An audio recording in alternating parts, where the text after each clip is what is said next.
Here we're looking at a Morse style engine control lever box. That's a single lever that goes all the way forward or all the way backwards. And the single lever controls both the engine throttle and the gearbox forward, neutral, or reverse linkage. Just by using one single lever. And then this is probably a neutral switch. This wire out here that the knob popped off from the intense corrosion it endured. So that's the front of that Morse style lever. Now let's look at the back. Going down the steps, around the corner into the under the cockpit bunk. And that's the back side of that. It's in really, really bad shape. It won't actuate. I hit it every day with WD-40 and I use wire brushes. Then I hit it with lithium grease. But what I'm gonna do, what I'm gonna do is I'm gonna disassemble everything and then try to individually activate each different mechanism in there. Those things are not cheap. They're about $200 for a brand new one. But then because of the different types of cables and everything, you have to make sure you get the right unit. And then if the the unit may or may not be compatible, but I already have everything in place. Here I have the cables that run this down, and they're perfectly measured already. That go over, down, and around under to the engine bay. Okay, so here I'm going to remove this slat of wood in order to have better access, so I can remove this cable, and then after I'm going to remove that cable, and then I'm going to start to see if I can get this thing to unfreeze. I hope so, because it'll make life a lot easier getting this boat back to running. Here we go.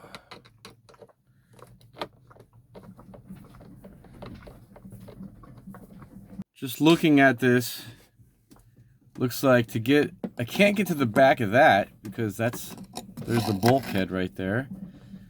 I'm sure there's on the other side of this either a pin or a screw attaching it in place. It would be nice just to pop it off. There's no way to get to the back of it, and I don't want to force it. It could just be a pressurized thing, but I'm not going to try too hard on that. Hope the damn thing doesn't just fall apart on me while I disassemble it. But what I'm going to do is I'm going to take this bolt out right here, this screw. Oh, jeez, that's hard. Ah! Come on, mother. Okay, I got to put a wrench on it, so I'm putting camera down. Using the crescent wrench and the screwdriver combination together, I was able to put enough torque on the screw to get that to move. So now that I've knocked it loose just by hand alone, I can get this thing out. Let's see. There we go. All right, see what happens. Okay, got that pivot nut off. Now let's see if it comes off like this. No budging though still. I thought that would just come right off. Oh, there goes the washer.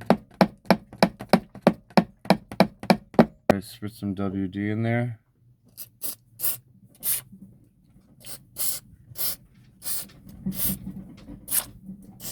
Okay, so I'm gonna pry here harder than normal and see if it comes off. Now I'm worried this whole thing is just gonna disintegrate on me. So let's see what happens.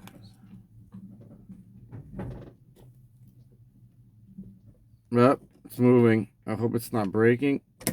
Oh, came off. Woo! So you see a square-shaped impression there. And so that fits right here. And although this thing is incredibly corroded, you know, if I clean it up real good, I could even have that piece made by a local welder in stainless steel. But the backing plate just looks horrific. I don't know why this is a marine you know, appliance that they put on here, you know, and it's made out of this type of material that even exposed to direct, you know, salty water, it shouldn't do that. That looks like just good old mild steel. That's what it is. I mean, that's just stupid. How stupid. This is a boat. You're gonna put mild steel components on there? I mean, anything but. I mean, that's supposed to be the high grade marine premium gear, and they're using mild steel. They should be slapped across their faces, those designers. Look at this corrosion here.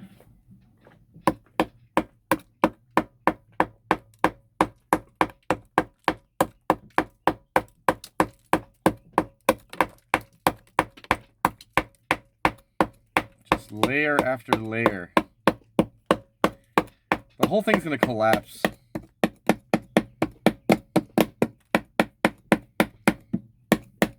It'll be a miracle if I get this thing back to order. Look at the layers upon layers. It's just gonna poke right through. I think this is beyond the limits of a WD-40 job. Okay, so now we're working on the center pivot access nut for the other lever. And unbelievably it turns. So it will, that's unbelievable to look that bad and to still be turning at least a. Okay, I got it almost to fall off now, so I'll do it with my fingers. Here we are. So I'm going to take this nut off. Okay, so that comes off. Okay, that's nice. So let's see what happens when I get this off.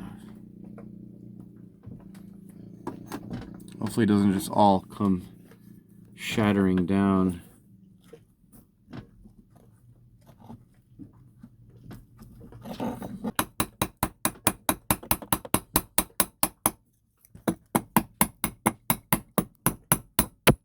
Hit it with some WD.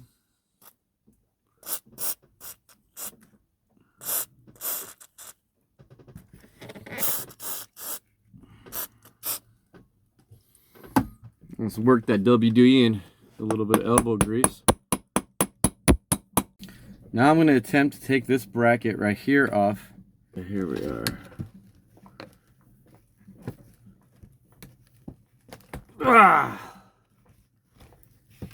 My hands are kind of greasy, so I'm going to have to apply the crescent wrench to the screwdriver. Okay, let's see what happens when you use a hammer in this situation. So the hammer has nice leverage here.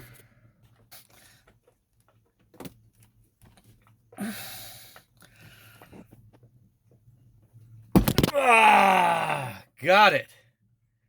Woo! That feels good, baby. All right, what do we got here? All right, we got the same dealie as last time. We got a male and female square. See if the lever actuates. I don't know. Let's see if the lever actually goes back and forward. Let's see. Before it was always stuck. Let's see. Oh, yep. Sure, yes indeed. All right, that's the first time I could actually exercise this lever. All right, we're making big progress right here. I think that maybe, so I'm only getting action from here to here, and I feel it kind of lock into place. You have this broken knob that goes to a brake, some type of probably keep it in neutral so you don't accidentally go from forward to reverse or vice versa. And I can think that that mechanism is locking itself, and therefore I'm not able to get the full range of motion. So I'm just trying to get this thing to loosen up just by shifting it around. But I see there's a way to take off the lever. So So let's see what happens right there. Yeah, that moves.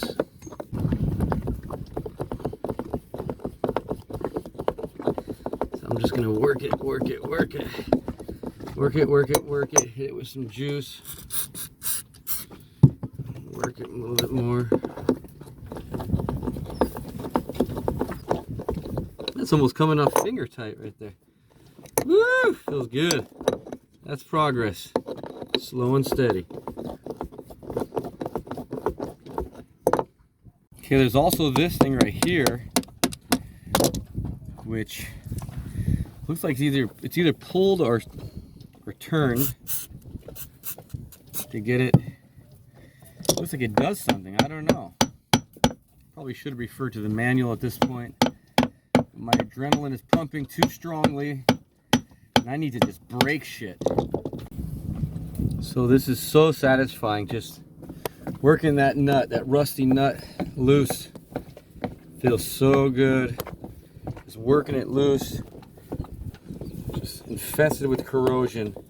Just taking my time, rocking it back and forth, getting all that, just working it out, trying not to make any mistakes.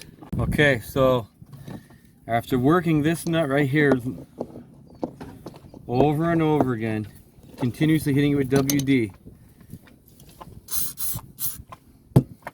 I finally got this thing to disengage. And look what we have here. Look at that beauty. That's going to be all cleaned up real good. And just by taking this apart gives me motivation that I could possibly have another handle made by a local craftsman and just clean that baby up real good. Just clean the heck out of that, and I might be back in business, just maybe. This is going to be a long shot Hail Mary. Okay, now on to cleaning out this under part. So I'm just going to stick some WD-40 in there. Give it some blasts. And then hit it overall with WD-40, wire brush.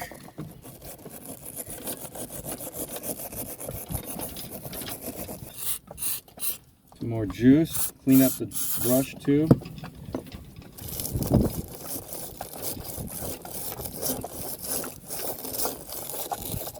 Okay, this is really cool. So just by cleaning this lever here, this is where the knob fell off, that it's connected to a stainless steel wire with a spring-loaded lever, mini lever inside the lever, and you can see that says top, so that must be facing the top, and that looks like that slots right into place, and that's a pretty straightforward to understand mechanism to lock the lever in place. Okay, after cleaning and cleaning, at least the switch has a little bit of action. I don't feel good about using it ultimately, but at least that's a 300% improvement. And also I can understand the way that it goes.